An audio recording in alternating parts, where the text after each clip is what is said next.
Alors, j'enregistre.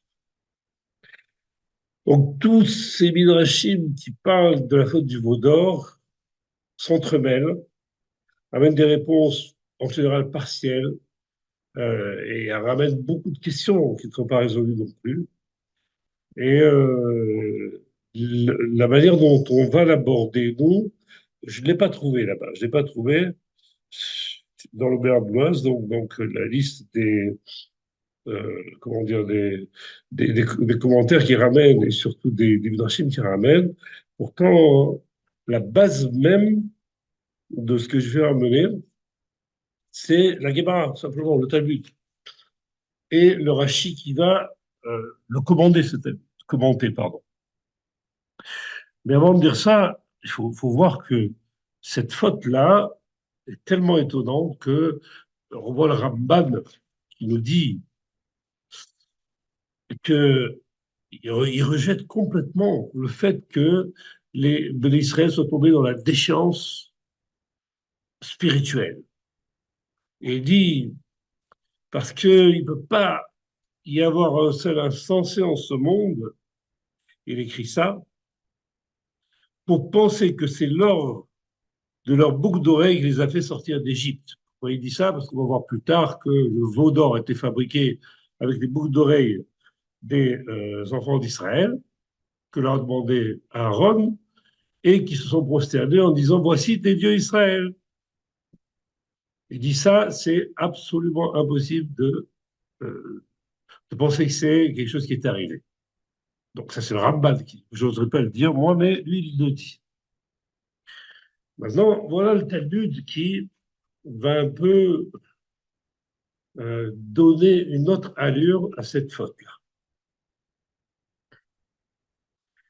C'est dans Avodazar 4b, Rabbi Yoshua ben Levi a dit les enfants d'Israël ont été poussés à commettre la faute du veau d'or uniquement pour donner des arguments à ceux qui veulent se repentir. Richard Ben Levi, c'est un énorme.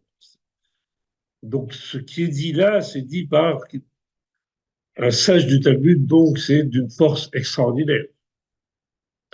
Et je viens de dire une chose, de révéler plutôt quelque chose, qui est que si cette faute a eu lieu, si cette faute s'est produite, c'est que les enfants d'Israël ont été poussés à la faire. Et s'ils ont été poussés à la faire, c'est uniquement pour donner des arguments à ceux qui veulent se repentir. Pour expliquer ce que ça veut dire. Et celui qui explique le mieux les choses, c'est Rachi. Donc Rachi, qu'est-ce qu'il vous dit là-dessus?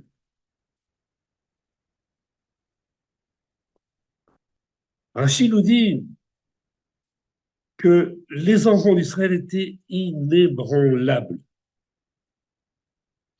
Ils maîtrisaient parfaitement leur mauvais penchant, au point que ce dernier ne devait pas prendre le dessus sur eux.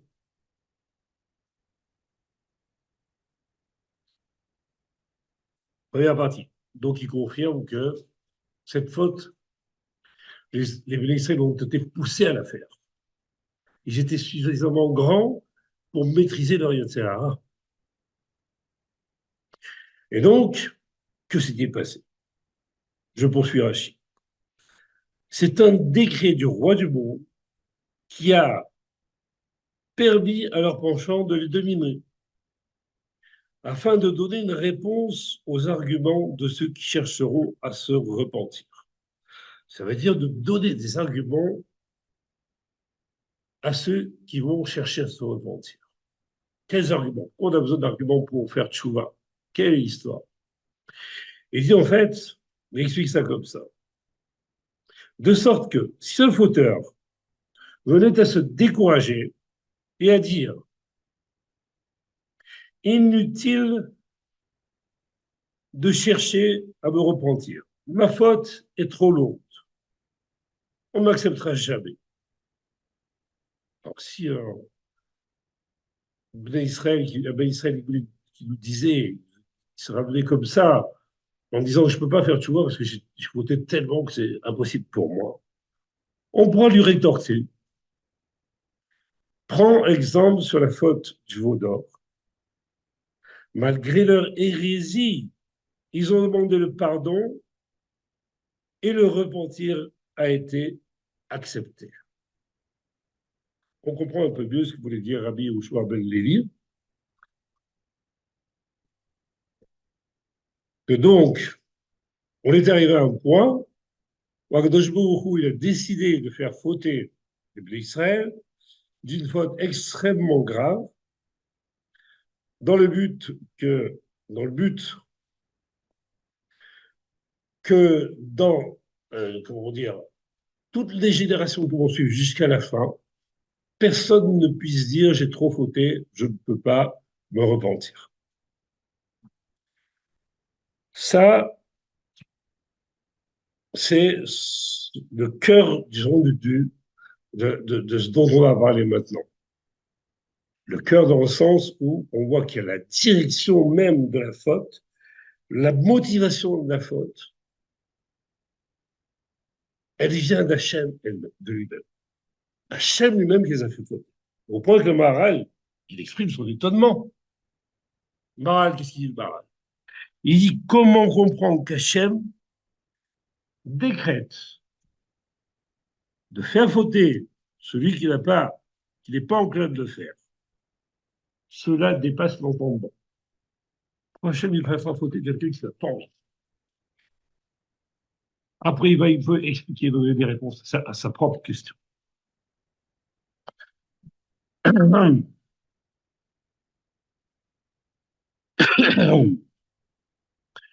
Avant cela, on va essayer de comprendre comment Hachem a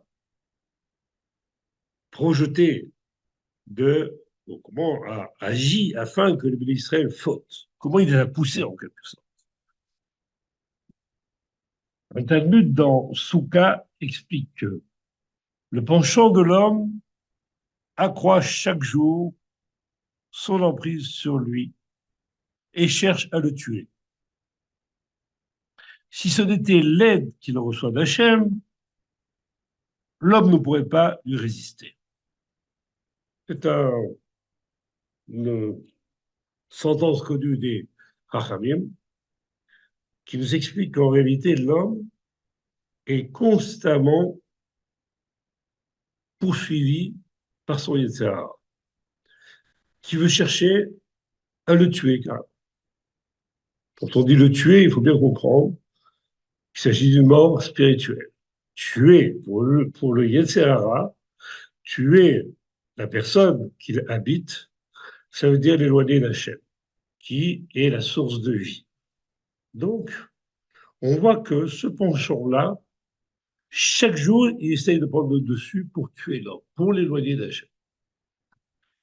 Et qu'est-ce qui va sauver l'homme? Qu'est-ce qui va permettre à l'homme de ne pas tomber dans son piège? C'est l'aide d'Hachem.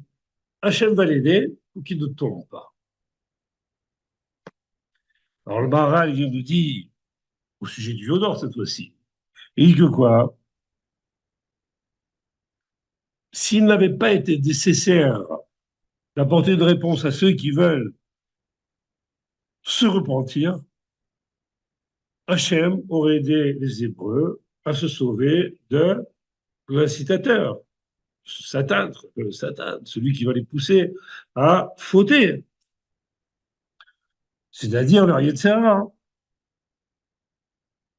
Donc, on peut affirmer maintenant que pousser les enfants d'Israël à fauter, c'était tout simplement pour Akadosh Baruch Hu, ne pas les aider à combattre leur Yetzirah. D'habitude, ils les aident. Ils ont une bonne volonté, ils veulent faire tchouva, ils veulent aller ici, tout ça, ils les aident. Et là, malgré cette volonté, ce côté inébranlable qu'ils avaient, ils voulaient faire la Torah, ils voulaient tout, Dieu a décidé de ne pas les aider. Il les a privés de son aide. Donc jusque-là, on a essayé de déterminer le fait de comprendre en quoi les Bnei Israël ont fauté ou plutôt pour quelles raisons ils ont fauté. Et on a la réponse, elle est toute simple. C'est pas parce qu'ils étaient fous, qu'ils étaient tombés dans la déchéance spirituelle ou quoi que ce soit. La Gemara nous dit tout simplement que c'est Dieu qui a empêché qui a permis à leur Yetzirah de prendre le dessus sur eux, et ils ont fauté à cause de ça. Donc, c'est une des premières réponses qu'on a à toutes nos questions. Question suivante. En quoi consiste la faute du veau d'or? Là, on rentre dans un domaine un peu plus profond. On ne va pas rester sur un veau qui, tout en or, sur lequel ils vont se prosterner. On va essayer d'aller un peu plus loin, de comprendre ces gens qui étaient tellement grands. Qu'est-ce qu'ils ont vu dans ce veau pour dire voici tes dieux, Israël, qui t'ont fait sortir d'Égypte? On va regarder ça de plus près. Il faut savoir qu'au moment du Sinaï, les Bnei Israël ont eu une révélation extraordinaire. C'est le verset lui-même qui le dit. Il t'a été donné de savoir que l'Éternel est Elohim. Bon, Elohim, ça veut dire, en général, ça se traduit par le maître de toutes les forces. Et qu'il n'y a rien d'autre en dehors de lui. Donc, ils ont pu voir. Il t'a été donné de voir. Voir, ça veut dire plus avoir de doute. C'est une révélation claire et nette que Dieu est le maître de tous les pouvoirs et que il n'y a rien en dehors de lui. Rachid précise. Lorsqu'Hachem a donné la Torah aux Hébreux, il a ouvert pour eux les cieux, les 7 firmaments, pardon. Et de même qu'il a fendu les mondes supérieurs, il a fendu les mondes inférieurs afin qu'ils voient qu'Hachem est unique. C'est pour ça qu'il est écrit, cela t'a été montré afin que tu possèdes cette connaissance. C'est-à-dire que les Bnei Israël possédaient là une connaissance extraordinaire. Pourquoi elle est extraordinaire, cette connaissance? Parce qu'elle retire tous les doutes que l'homme peut avoir dans son esprit. Quand on n'a plus de doutes, on a une assurance parfaite. Alors on devient inébranlable. On devient, on a envie de faire tout ce que Dieu nous demande. Donc il est arrivé à une situation de plénitude, puisque plus rien ne pouvait les faire douter. Ça, c'est la situation avant Vaudor. Que s'est-il passé après? Moshe est monté au Sinaï. Tout le monde connaît plus ou moins l'histoire, je vais passer rapidement. Il devait rester 40 jours là-bas. Il a tardé. Et les Bnei Israël ont commencé à mijoter dans leur tête. Qu'est-ce qui se passe? Où est Moshe? Comment est-il? Peut-être est-il mort, peut-être Dieu l'a gardé là-bas et nous a laissés tout seuls, etc., etc. Il y a plein de visages là-dessus. Ça s'appelle quoi? Ça s'appelle une incitation. Dans la tête, le Yetzirah est travaillé. Il va travailler sur les Bnei Israël pour dire voilà, Moshe n'est plus là. Moshe, celui qui est la Emouna, personne n'est plus là. Que faut-il faire? 6 heures après, donc, plus tard, c'est-à-dire il y avait un retard de 6 heures, comme ça, le, ce qu'on appelle le Satan, non, c'est que le Satan, c'est les erreurs en réalité, il va leur dire voilà, la 6 heures est passée. Mais ils n'en tinrent pas compte. Ça, c'est un Talmud sur Shabbat. Il ajouta Moshe est mort, mais ils n'en tinrent pas compte. Mais lorsqu'il leur montra la vision de son cercueil, ils dirent à Aaron, voici Moshe. Ainsi, l'homme que je fais sortir d'Égypte est mort. Et à cause de cela, ils se sont, je reprends les psukim là, dans Shemot, ils se sont vite détournés de la voie que je leur ai ordonnée, c'est Hachem qui parle. Ils ont fabriqué un veau d'or, un veau de métal, face auquel ils se sont prosternés, et à qui ils ont offert des sacrifices en proclamant, voici tes dieux Israël qui t'ont fait sortir d'Égypte. Donc,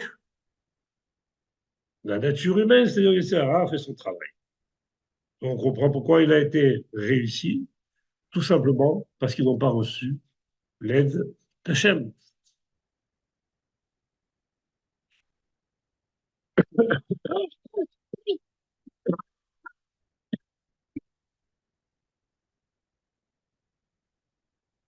On comprend aussi que le fait que les Bénis Israël étaient si grands, comme Dieu lui-même en témoigne, en disant à l'éveil qui garde cette grandeur qu'ils ont acquise au moment du Sinaï, et ils expriment dans ces termes, puissent-ils conserver pour toujours dans leur cœur une telle vénération vis-à-vis de moi. Ça, c'est Akadosh Baruch Hu qui part dans Shemot, dans Dvarim, pardon. Et donc, cette grandeur-là, en réalité, il faut la mettre en comparaison avec la grandeur de Sahara aussi.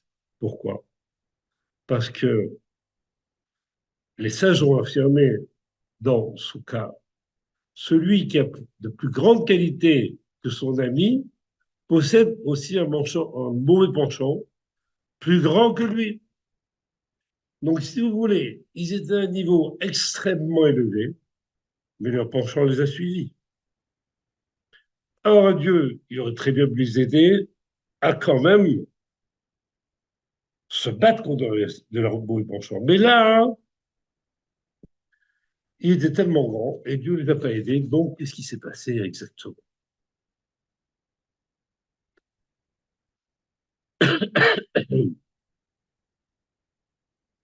On va continuer.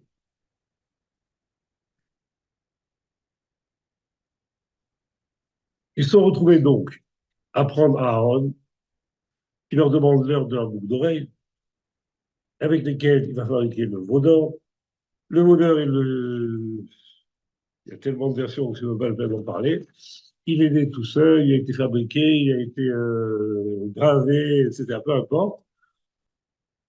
Et une fois qu'il est sorti de sa forme est sortie, sont tous prosternés devant lui pour dire voici tes dieux Israël qui t'ont fait sortir d'Égypte. Qu'est-ce qu'on peut penser de tout ça? Qu'est-ce que c'est que ce veau d'or? De quoi s'agit-il? Est-ce qu'il s'agit d'un veau ou bien est-ce que c'est une allégorie? On peut le prendre sous le sens d'un veau, mais ça ne nous avance pas tellement. Pourquoi un veau? Pourquoi pas un bœuf? Pas un autre animal? Pourquoi un animal? Et pourquoi cet animal serait devenu un dieu qui va les sortir d'Égypte, qui les a fait sortir d'Égypte déjà?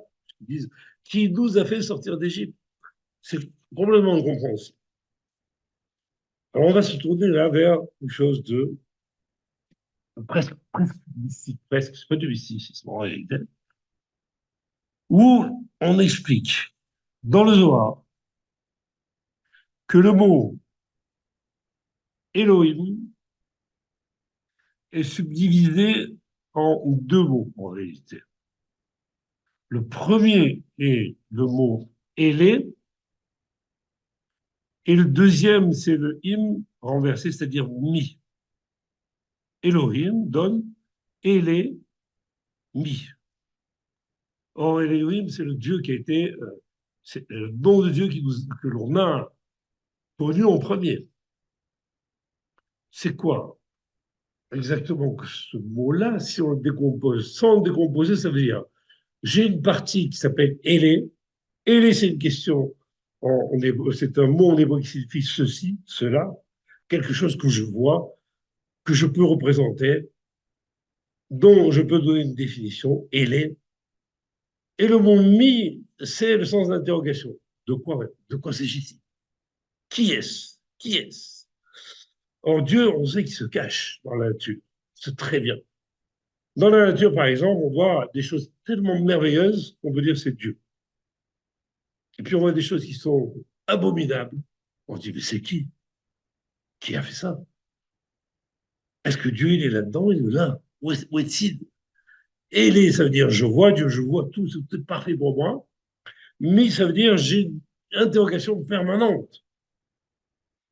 Donc le Élé, tel qu'il a été prononcé par les Bnei Israël en disant Élé, Elokecha Israël, c'était en fait une expression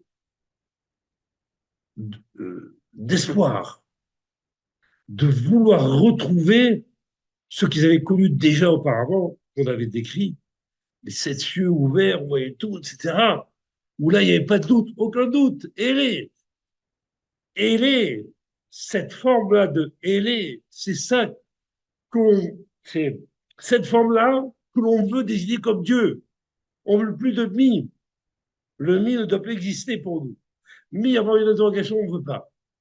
On veut connaître Dieu. Élé et Lokecha. C'est ça, tes dieux, c'est Élé. C'est quelque chose que je connais. Le mi, j'en veux plus. Alors là, on rentre dans un système qui est que, en réalité, c'est à cela qu'on va arriver à la fin des temps. C'est-à-dire qu'à la fin des temps, on va avoir du Élé, c'est tout. Il n'y aura plus de questionnement. Comme dit le Ramchal, l'homme n'a été créé que pour se délecter d'Hachem et de profiter de l'éclat de sa présence, qui est le véritable plaisir, le plus grand délice qui existe. Alors, si on prend cette phrase au mot, la proximité d'Hachem, c'est un délice extraordinaire. Quand on a goûté un délice, on n'a pas envie de le perdre. Et si on le perd, on déprime. On déprime. On veut le retrouver. Et c'est ce qui s'est passé en réalité.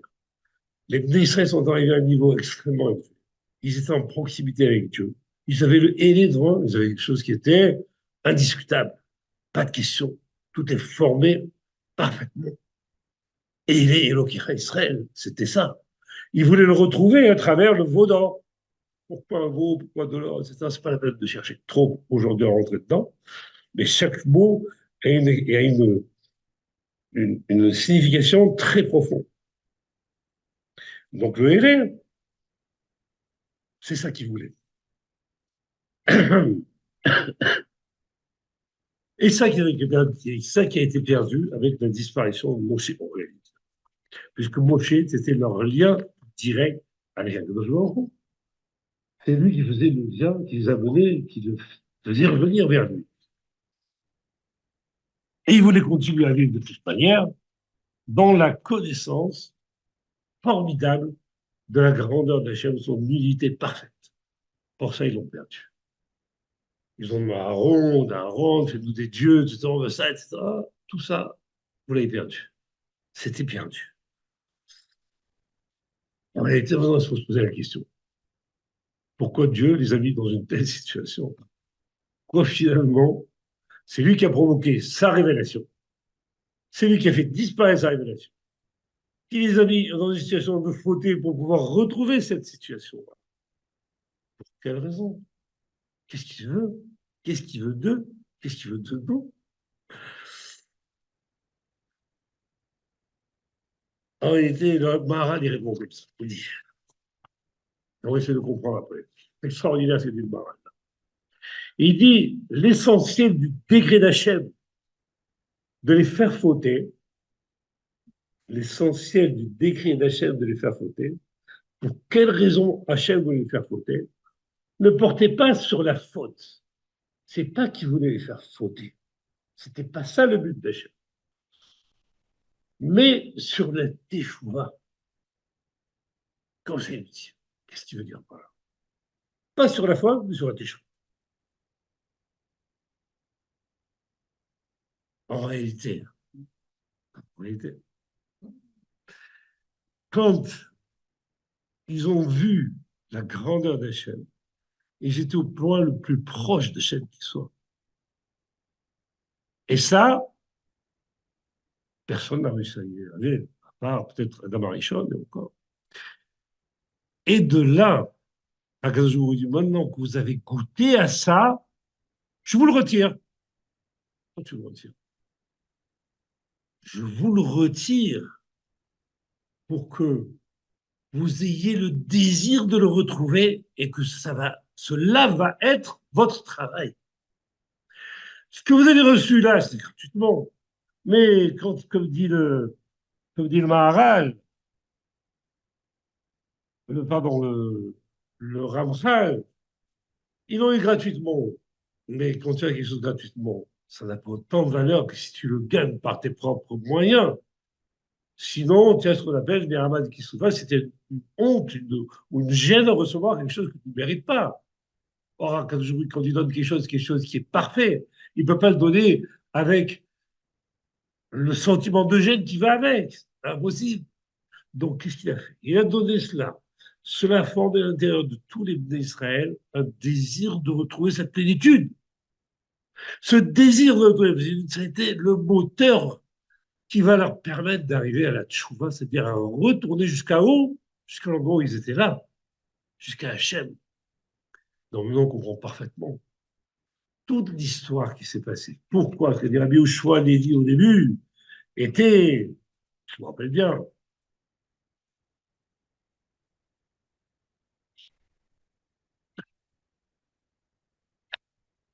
rappelez, il a dit Rabbi Yoshua ben Levi, plus ou moins, que les enfants d'Israël ont été poussés à commettre la faute du veau d'or uniquement pour donner des arguments à ceux qui veulent se repentir. Il parle de tchouva, lui. Il parle de tchouva. On comprend quoi? Que simplement, voilà, ils vont pouvoir dire je ne pourrai jamais revenir. Mais en réalité, regarde le veau d'or. Eux, ils ont revenu. Mais cette tchouva, en fait, la tchouva des enfants d'Israël, veut, est en réalité de les amener jusqu'à la proximité d'Hachem, telle qu'on va la recevoir à la fin des temps, tous sans exception. Donc on a bien une tchouva qui est au bout. Ce n'est pas la tchouva qu'on connaît. La tchouva qu'on connaît, ce sont des bribes de tchouva qui nous font avancer vers ce but. On fait tchouva sur une chose, après une autre, après une autre, après une autre. Mais en réalité, la vraie tchouva, c'est d'arriver à à retourner à Hachem comme ceux qu'avaient connus les Israël aussi. Voilà, on a fait le tour de cette chose qui n'était pas très simple. Il y a encore certaines difficultés, mais on a essayé d'en résoudre le maximum. Moi, j'espère que ça n'a pas été trop compliqué. Je vous souhaite une bonne soirée. Non, je vais d'abord vous demander si vous avez des questions à poser. Oui, j'ai une question à poser, s'il vous plaît. Bien sûr, Euh, madame. Attendez, je vais essayer de changer de haut-parleur. Allez-y. euh, En fait, si Hachem, il a désiré faire tout cela pour que on arrive à la Teshuvah et qu'on se rapproche de lui, euh, tout le monde n'a pas fauté. Aaron, lui, ne voulait pas fauter. Donc Aaron, il était déjà proche d'Hachem. Alors pourquoi a-t-il été puni? Est-ce qu'il a été puni d'abord? Bah, c'est ce qu'on dit en tout cas dans les textes. Il a craint d'être puni. Presque tout le temps, presque tout le reste de sa vie, il a craint d'être puni, mais il est devenu grand prêtre. C'est lui qui a été choisi avec la fonction la plus élevée, celle qui se rapproche d'Hachem tous les ans à Kippour. C'est le seul. Il n'y en a pas eu d'autre. Lui étant proxime d'Hachem tous les ans à Kippour, personne n'était comme ça à ce niveau. Parce Je que parle pas Moshe, de. excusez-moi, Moshe n'a pas voulu de ce rôle, qu'il a été grand prêtre. Il le voulait, il le voulait. Il a même regretté de ne pas le recevoir. Il a regretté de ne pas le recevoir. Et il a été consolé par Hachem. Il a dit non, je vais le donner à Aaron. Et tu vas être content que je le donne à Aaron. Et effectivement, il était très content. Il lui a rappelé combien Aaron était content, lui, quand Moshe a reçu la fonction de sortir les enfants d'Israël d'Égypte. Donc, il a joué sur les deux plans.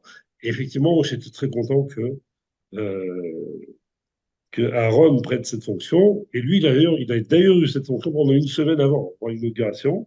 C'est lui qui a fait tout le sacrifice, qui a oint Aaron, ses fils, les vêtements, tout a été fait par Moshe comme en tant que grand prêtre à ce moment-là. Mais finalement, il a donné à Aaron. Il y a aussi une histoire de fils. Il n'avait pas de fils qui était à la hauteur, je crois. Et donc, ils ont donné au fils d'Aaron, c'est aussi. Mais ils étaient en proximité avec Hachem déjà, comme Abraham, Isaac et Jacob. Il ne faut pas croire que cette proximité-là, eux, ils l'ont gagnée par leur propre force. Nous, on n'a pas la force ni d'Abraham, ni d'Jacob, ni de Moshe, ni de Aaron, c'est certain. Donc, qu'est-ce qu'il faut nous faire, nous? Il faut nous mettre une carotte, et après, on va courir après.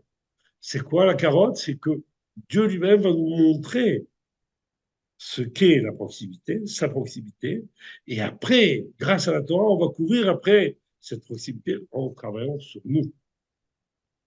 C'est ça la différence. Est-ce que Alors, j'ai... pourquoi ce point-là d'avoir montré euh, par l'intermédiaire du Satan Moshe en fait mort.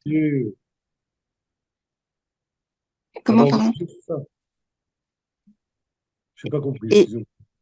alors, je dis pourquoi être allé pour Hachem jusqu'à montrer la vision de Moshe mort, tout à fait autre chose, hein, ce que je vais vous dire.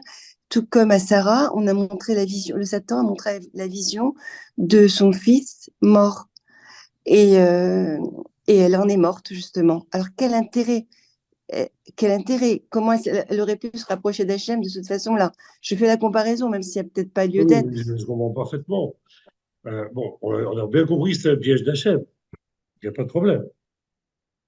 Oui, Cette faute du veau d'or, c'est un piège d'Hachem. Maintenant, les moyens qu'il emploie pour le faire, c'est lui qui décide. Qu'il envoie, qu'il montre le cercueil de, de Moshe alors qu'il n'a jamais existé, le cercueil de Moshe, puisqu'il n'était pas mort. Et même après sa mort, on ne sait même pas où il est enterré. oui. C'est des pièges, comme on dit. Tu veux tromper quelqu'un par un piège, tu mets un piège. Peut-être qu'un jour, on fera comment dire, la faute de Adam Arishon, et on verra qu'il y a des pièges aussi. Ça n'est pas, tout n'est pas dit. D'accord? Maintenant, ça, c'est la manière d'agir d'Hachem. De la même manière, pour Sarah, elle lui montre que son fils est mort. Bon, c'est un midrash, encore une fois. Qu'est-ce que ça veut dire, lui montre que son fils est mort? Ça veut dire quoi? Elle a eu le sentiment qu'il était mort. Et elle pouvait l'avoir puisque jusqu'au dernier moment, il y avait le couteau qui était sur son cou. Peut-être qu'on lui a montré ce moment-là, elle dit, ben, il est mort. Mais ça n'a pas été plus loin. Mais il y a moyen de tromper, de se tromper en tout cas. D'accord, c'est pas vraiment l'image qu'elle lui a donnée Hachem. C'est que elle l'a supposé que. Parce que sinon, quel intérêt, si Hachem il veut qu'on se rapproche de lui, quel intérêt que l'on meure? Il, a- il veut, pas qu'il veut, c'est que le but de sa création, c'est qu'on se rapproche de lui parce que cette proximité, c'est le plus grand bien qui puisse arriver. Mais malheureusement, on ne peut absolument pas désirer une chose qu'on ne connaît pas. Ça aussi, on peut le rajouter sur cette dracha parce que c'est exactement ce qui se passe. Je désire retrouver Hachem parce que je l'ai vu. Je désire aller vers lui parce que je sais de quoi je parle. Mais si je ne sais pas de quoi je parle, je ne peux pas retourner à lui. Alors nous, en réalité, on était tous aussi laïcs, comme on dit. Donc on a tous vu cette révélation. Mais en réalité, on s'en souvient plus. Si on s'en souvenait, peut-être qu'on courrait faire les Torah et les autres à 100% pour arriver plus près de la chaîne. Mais on s'en souvient plus. Ce sont dans nos gènes, ça c'est sûr, mais on s'en souvient plus. On nous a donné la Torah pour pouvoir nous rapprocher de cette vision et de vouloir l'atteindre. Mais avant ça, il y a tout un travail personnel de nous rendre aptes à avoir cette vision. Si on n'est pas apte, on ne peut pas y arriver. On n'y arrivera jamais. Et cette aptitude ne peut venir que par notre travail personnel sur nous-mêmes avec l'aide de la Torah. Exactement.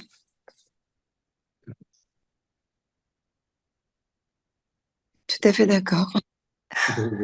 Bon, je peux vous dire deux mots sur Hegel et Zahav. Il faut un petit peu de temps.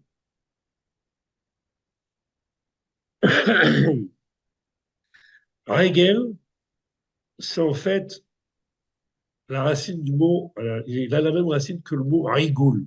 Rigoul, c'est quoi? C'est un cercle. Un cercle, c'est quoi? C'est une disposition qui fait que si par exemple vous avez une table ronde, tout le monde se situe au même niveau. Tu ne peux pas dire que l'un est en tête, l'autre n'est pas en tête. C'est différent d'une table qui est allongée, comme une ligne, où là, il y a quelqu'un qui est au-dessus, et les autres, plus ils sont loin, moins ils sont importants. En tout cas, c'est comme ça qu'on place les gens quand il y a un président, par exemple, ici, et puis tu as ses employés. Tu verras le président, ceux qui ont le plus proche des employés, sont les gens les plus importants. Et ceux qui sont loin, c'est les moins importants. Or, ce qu'ils voulaient, les Bnei Israël, quand ils ont perdu cette connaissance, ils ont dit on reveut cette unité qui fait qu'on était tous pareils. On connaissait tous la même chose. On avait tous la même vision dans la tête de ça. Comme dans un cercle, on était tous à égalité. Donc maintenant, quand il dit je, il veuille un veau d'or, d'or c'est quoi? Zahav. Zahav, c'est quoi Zahav? Zehav. Zehav, ça veut dire je veux cela. Donc, Regel, Hazav, comme pour dire ce que l'on veut, c'est la forme du cercle, c'est pas la forme de la ligne. On n'est pas à égalité, où ceux qui sont loin ne peuvent pas voir, ceux qui sont éloignés ne peuvent pas connaître Hachem, ceux qui sont proches ils peuvent connaître, alors que nous on ne peut pas connaître. On veut que tout le monde soit au même niveau. Donc c'est ce niveau de la précision du langage de cette espèce de veau qui en fait, de veau d'or, c'est-à-dire qui est l'expression par ces gens-là, par l'Israël, de vouloir retourner à cette situation où tout le monde est à égalité pour voir la révélation d'Hachem. Voilà, c'est deux mots juste pour pouvoir encore un petit peu conforter ce qui a été dit ce soir. Amen, amen. Merci beaucoup. Jean Brice. Alors, bonne soirée à tous. Bonne fin Merci de vous. soirée et à les Hachem. À mardi prochain. À mardi prochain. Au revoir tout le monde. Bonsoir. Il y a déjà pas de questions.